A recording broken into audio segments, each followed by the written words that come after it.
Hi hello friends, ಇವತ್ತು king fish ತಲೆಯಲ್ಲಿ ಹೇಗೆ ಕರಿ ಮಾಡೋದು ಅಂತ ಹೇಳ್ಕೊಡ್ತೀನಿ. ಎಲ್ಲರೂ ಫ್ರೈ ಮಾಡಿದ್ದು ನೋಡಿದ್ದೀರಾ, ಆದರೆ ಇದು ಫಿಶ್ ಕರಿ ಸಖತ್ತಾಗಿರುತ್ತೆ. ತಲೆ ಮಾಂಸ ಅಂದರೆ ಮೀನಿಂದು ತುಂಬ ಚೆನ್ನಾಗಿರುತ್ತೆ ಫ್ರೆಂಡ್ಸ್. ಅದನ್ನೇ ಹೇಗೆ ಮಾಡೋದಂತ ಇದಕ್ಕೆ ಮಸಾಲ ರೆಡಿ ಮಾಡ್ಕೊಳ್ಳೋಣ. ಒಂದು 5ರಿಂದ 6 ಕಾಯಿ ಪೀಸು, ಒಂದು ಇಡೀ ಶುಂಠಿ, ಒಂದು ಇಡೀ ಬೆಳ್ಳುಳ್ಳಿ, ಒಂದು ಇಡೀ ಈರುಳ್ಳಿ, 1 ಟೇಬಲ್ ಸ್ಪೂನ್ ಅಚ್ಚಕಾರದ ಪುಡಿ, 1 ಟೇಬಲ್ ಸ್ಪೂನ್ ಧನಿಯಾ ಪೌಡರು ಹಾಕಿ ನುಣ್ಣಗೆ ರುಬ್ಕೊಬೇಕು. ಫಸ್ಟ್ ತರಿಯಾಗಿ ರುಬ್ಬಿಟ್ಟು ಸ್ವಲ್ಪ ನೀರು ಹಾಕಿ ನುಣ್ಣಗೆ ರುಬ್ಕೊಳ್ಳೋಣ. ಇವಾಗ ಒಂದು 5 ಟೊಮೆಟೊ ಹಣ್ಣನ್ನು ತೊಳೆದ್ಬಿಟ್ಟು ಇದನ್ನು ರುಬ್ಬಿಟ್ಕೊಳ್ಳೋಣ. ಇದು ಒಂದು ಕಡೆ ಇರಲಿ. ಇವಾಗ ನೋಡಿ, ಇದನ್ನು ವಾಶ್ ಮಾಡಿ ತೆಗೆದಿಟ್ಕೊಂಡಿದ್ದೀನಿ. ಅರಿಶಿನ ಹಾಕಿ ಈ ಒಂದು ಫಿಶ್ ತಲೆನ ವಾಶ್ ಮಾಡಿ ತೆಗೆದಿಟ್ಕೊಂಡಿದ್ದೀನಿ. ಈಗ ಒಗ್ಗರಣೆ ರೆಡಿ ಮಾಡ್ಕೊಳ್ಳೋಣ. ಮಣ್ಣಿನ ಪಾತ್ರೆಯಲ್ಲಿ ತುಂಬ ಚೆನ್ನಾಗಿರುತ್ತೆ ಫ್ರೆಂಡ್ಸ್. ನೀವು ಯಾವುದೇ ಪಾತ್ರೆ ಬೇಕಾದ್ರೆ ಬಳಸಿ ಮಾಡ್ಬೋದು. ಮಣ್ಣಿನ ಪಾತ್ರೆಯಲ್ಲಿ ನಾನಿವಾಗ ಒಂದು 5 ಟೇಬಲ್ ಸ್ಪೂನ್ ಆದಷ್ಟು ಎಣ್ಣೆ ಹಾಕ್ಕೊತಾ ಇದ್ದೀನಿ. ಸನ್ಫ್ಲವರ್ ಆಯಿಲ್ ಹಾಕ್ಕೊತಾ ಇದ್ದೀನಿ. ಇವಾಗ ಎಣ್ಣೆ ಬಿಸಿ ಆಡೋದನ್ನ ವೆಯ್ಟ್ ಮಾಡೋಣ. ಕೆಲವರು ತೆಂಗಿನ ಎಣ್ಣೆಲಿ ಕೂಡ ಮಾಡ್ತಾರೆ. ನಾನು ತೆಂಗಿನ ಎಣ್ಣೆ ಬಳಸಲ್ಲ, ಬರೀ ಸನ್ಫ್ಲವರ್ ಆಯಿಲ್, ರಿಫೈಂಡ್ ಆಯಿಲ್ನೇ ಬಳಸೋದು. ಚಿಕ್ಕ ಈರುಳ್ಳಿ ಒಂದು 200 ಗ್ರಾಮ್ ಆದಷ್ಟು ಹಾಕ್ಕೊತಾ ಇದ್ದೀನಿ. ನಿಮ್ಮ ದೊಡ್ಡ ಈರುಳ್ಳಿ ಇದ್ದರೆ ಅದನ್ನು ಹಾಕ್ಕೊಳ್ಳಿ. ಇವಾಗ ಹಸಿಮೆಣಸಿನ್ಕಾಯಿ, ಕರಿಬೇವಿನ ಸೊಪ್ಪು ಹಾಕ್ಕೊತಾ ಇದ್ದೀನಿ. ಹಸಿಮೆಣಸಿನ್ಕಾಯಿ ಫ್ಲೇವರ್ಗೆ ಅಷ್ಟೇ ಒಂದು 2, ಕರಿಬೇವಿನ ಸೊಪ್ಪು ಒಂದು ಇಡೀ ಹಾಕ್ಕೊತಾ ಇದ್ದೀನಿ. ಇವಿಷ್ಟನ್ನು ಚೆನ್ನಾಗಿ ಫ್ರೈ ಮಾಡೋಣ. ಎಣ್ಣೆಲಿ ಹಸಿ ವಾಸನೆ ಹೋದರೆ ಚೆನ್ನಾಗಿರುತ್ತೆ. ಈರುಳ್ಳಿಲಿ ಹಸಿ ವಾಸನೆ ಇದ್ದರೆ ಚೆನ್ನಾಗಿರಲ್ಲ. ಅದಕ್ಕೋಸ್ಕರ ರುಬ್ಬಿಟ್ಟಿರುವ ಮಸಾಲೆನ ಹಾಕ್ಕೊತಾ ಇದ್ದೀನಿ. ಇದರಲ್ಲಿ ಕಾಯಿ ಪೀಸು, ಧನಿಯಾ ಪುಡಿ, ಅಚ್ಚಕಾರದ ಪುಡಿ ಎಲ್ಲ ಹಾಕಿ ನಾವು ರುಬ್ಬಿಟ್ಕೊಂಡಿರ್ತೀವಲ್ಲ, ಶುಂಠಿ, ಬೆಳ್ಳುಳ್ಳಿ, ಚಿಕ್ಕ ಈರುಳ್ಳಿ ಹಾಕಿ ನಾವು ರುಬ್ಬಿಟ್ಕೊಂಡಿರ್ತೀವಲ್ಲ, ಆ ಪೇಸ್ಟನ್ನು ಹಾಕಿ ಎಣ್ಣೆಲಿ ಚೆನ್ನಾಗಿ ಬಾಡಿಸಿದ ಮೇಲೆ ಟೊಮೊಟೊ ರುಬ್ಬಿಟ್ಕೊಂಡಿರ್ತೀವಲ್ಲ, ಒಂದು 6 ಟೊಮೊಟೊನ ರುಬ್ಬಿಟ್ಕೊಂಡಿರ್ತೀವಲ್ಲ, ಅದನ್ನು ನಾನು ಸೇರಿಸ್ಕೊತಾ ಇದ್ದೀನಿ. ಇವಿಷ್ಟು ಮಸಾಲ ಎಣ್ಣೆಲಿ ಚೆನ್ನಾಗಿ ಬಾಡಬೇಕು. ಅದಕ್ಕೋಸ್ಕರ ಕಲ್ಲುಪ್ಪನ್ನ ಸ್ವಲ್ಪ ಹಾಕ್ಕೊತಾ ಇದ್ದೀನಿ. ಉಪ್ಪು ಹಾಕಿದ ತಕ್ಷಣ ಮಸಾಲ ಚೆನ್ನಾಗಿ ಕೂಡಿ ಬರುತ್ತೆ. ಅದಕ್ಕೋಸ್ಕರ ಇವಾಗ ಸೌಟಲ್ಲಿ ಚೆನ್ನಾಗಿ ಮಿಕ್ಸ್ ಮಾಡ್ಕೊಳ್ಳೋಣ. ನೋಡಿ, ಇವಾಗ ಸ್ವಲ್ಪ ಅರಿಶಿನ ಹಾಕ್ಕೊಳ್ಳೋಣ. ಅರಿಶಿನ ಹಾಕಿದ್ದನ್ನ ಸ್ಕಿಪ್ ಆಗಿಬಿಟ್ಟಿದೆ ವಿಡಿಯೋ, ಅದಕ್ಕೋಸ್ಕರ ಅರಿಶಿನ ಹಾಕ್ಬಿಟ್ಟು ಮಿಕ್ಸ್ ಮಾಡ್ಕೊಳ್ಳಿ. ನೋಡಿ, ಮಸಾಲೆ ಎಣ್ಣೆಲಿ ಚೆನ್ನಾಗಿ ಬಾಡಿದ ಮೇಲೆ ಎಷ್ಟು ಬೇಕೋ ಅಷ್ಟು ನೀರು ಹಾಕ್ಕೊಳ್ಳಿ.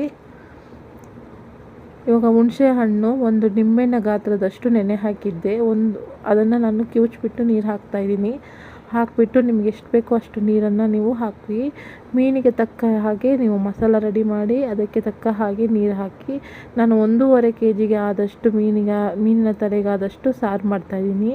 ಇವಾಗ ನೀರು ಹಾಕಿದ ಮೇಲೆ ಉಪ್ಪಿನ ಅಂಶ ಕಮ್ಮಿ ಇರುತ್ತೆ, ಅದಕ್ಕೋಸ್ಕರ ಉಪ್ಪು ಹಾಕಿದ್ದೀನಿ. ಇವಾಗ ಇದು ಕುದಿಯೋ ತನಕ ವೆಯ್ಟ್ ಮಾಡೋಣ. ನೋಡಿ ಫ್ರೆಂಡ್ಸ್, ಇದನ್ನು ಚೆನ್ನಾಗಿ ಅರಿಶಿನ ಹಾಕಿ ವಾಶ್ ಮಾಡಿ ಇಟ್ಕೊಂಡಿದ್ದೀನಿ. ನೋಡಿ ಎಷ್ಟು ಮಾಂಸವಾಗಿ ಚೆಂದ ಇದೆ ನೋಡಿ ಫಿಶ್ಶು.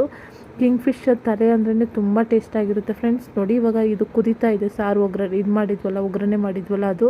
ಈಗ ನಾವು ಫಿಶ್ನ ಹಾಕಬೇಕು. ಫಿಶ್ನ ಹಾಕಿಬಿಟ್ಟು ಸಿಮ್ಮಲ್ಲಿ ಇಟ್ಬಿಡಿ. ತುಂಬ ಫಿಶ್ಶು ಕುದಿಯೋಕ್ಕೆ ಬಿಡಬೇಡಿ, ಒಂದು ಸ್ವಲ್ಪ ಹೊತ್ತು ಕುದ್ರೆ ಸಾಕು. ಫಿಶ್ನ ಹಾಕಿಬಿಟ್ಟು ಇದು ಒಂದು ಕುದೀತಾ ಇರಲಿ. ಇದು ಕುದಿಯೋ ತನಕ ನಾವು ವೆಯ್ಟ್ ಮಾಡೋಣ. ನೋಡಿ ಫ್ರೆಂಡ್ಸ್, ಯಾವತ್ತು ಮಣ್ಣಿನ ಪಾತ್ರೆಗಳಲ್ಲಿ ಮಾಡಿದರೆ ಫಿಶ್ ಕರಿ ಆಗಲಿ, ಚಿಕನ್ ಸಾರಿ ಆಗಲಿ, ಏನೇ ಆಗಲಿ ತುಂಬ ಟೇಸ್ಟ್ ಕೊಡುತ್ತೆ. ಅದಕ್ಕೋಸ್ಕರ ನಾನು ಯಾವಾಗಲೂ ಮೀನಿನ ಸಾರೆಲ್ಲ ಮಾಡಬೇಕಾದ್ರೆ ಮಣ್ಣಿನ ಪಾತ್ರೆಯಲ್ಲಿ ಮಾಡ್ತೀನಿ. ನೋಡಿ, ಇವಾಗ ಇದು ಕುದಿಯೋಕ್ಕೆ ರೆಡಿ ಆಗ್ತಾಯಿದೆ. ನೋಡಿ, ಚೆಂದ ಕುದ್ದಿದೆ. ಇವಾಗ ಈ ಒಂದು ಮ್ಯಾಜಿಕ್ ಮಸಾಲ ಮಾಡ್ಕೊಬೇಕು. ಅದು ಏನೂ ಇಲ್ಲ ಫ್ರೆಂಡ್ಸ್. 1 ಟೇಬಲ್ ಸ್ಪೂನ್ ಮೆಂತ್ಯ ಕಾಳು, 1 ಟೇಬಲ್ ಸ್ಪೂನ್ ಜೀರಿಗೆನ ಪ್ಯಾನಲ್ಲಿ ಚೆನ್ನಾಗಿ ಹುರಿದ್ಬಿಟ್ಟು ಚಟಪಟ ಅಂದ ನಂತರ ಕುಟ್ಟೋ ಕಲ್ಲಲ್ಲಿ ಚೆನ್ನಾಗಿ ಕುಟ್ಬಿಟ್ಟು ಪೌಡರ್ ಮಾಡಿಬಿಟ್ಟು ಅದನ್ನು ಹಾಕಬೇಕು. ಮೀನಲ್ಲಿ ಗ್ರೇವಿಗೆ ಟೇಸ್ಟ್ ಕೊಡುತ್ತೆ. ಅದಕ್ಕೋಸ್ಕರ ನೀವು ಒಗ್ಗರಣೆಗೂ ಕೆಲವರು ಜೀರಿಗೆನ ಮೆಂತ್ಯ ಕಾಳನ್ನ ಹಂಗಂಗೆ ಹಾಕ್ಬಿಡ್ತಾರೆ. ಆದರೆ ಅದಕ್ಕಿಂತ ಈ ಥರ ಪುಡಿ ಮಾಡಿ ಫೈನಲಾಗಿ ಹಾಕೋದು ತುಂಬ ಟೇಸ್ಟ್ ಕೊಡುತ್ತೆ. ಜೀರಿಗೆನ ಮೆಂತ್ಯ ಕಾಳನ್ನ ಪುಡಿ ಮಾಡಿಬಿಟ್ಟು ಹಾಕೋಣ. ಆದಮೇಲೆ ಇದೊಂಥರ ಡಿಫ್ರೆಂಟಾಗಿರುತ್ತೆ ಈ ಫಿಶ್ ಕರಿ. ಅದಕ್ಕೋಸ್ಕರ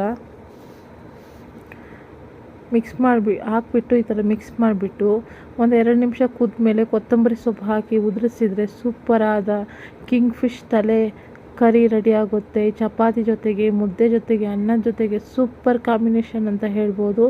ಫಸ್ಟ್ನೇ ದಿನ ಫಿಶ್ ಕರಿ ಮಾಡಿಬಿಟ್ಟು ನೆಕ್ಸ್ಟ್ ಡೇ ನೀವು ತಿಂದ್ರಂತೂ ಸೂಪರಾಗಿರುತ್ತೆ ಫ್ರೆಂಡ್ಸ್. ಈ ಒಂದು ರೆಸಿಪಿನ ನೀವು ಮನೇಲಿ ಟ್ರೈ ಮಾಡಿ ನೋಡಿ. ಹೇಗೆ ಬಂತು ಅಂತ ಕಮೆಂಟ್ ಬಾಕ್ಸಲ್ಲಿ ತಿಳಿಸಿ. ಧನ್ಯವಾದಗಳು. ಟಾಟಾ ಬಾಯ್.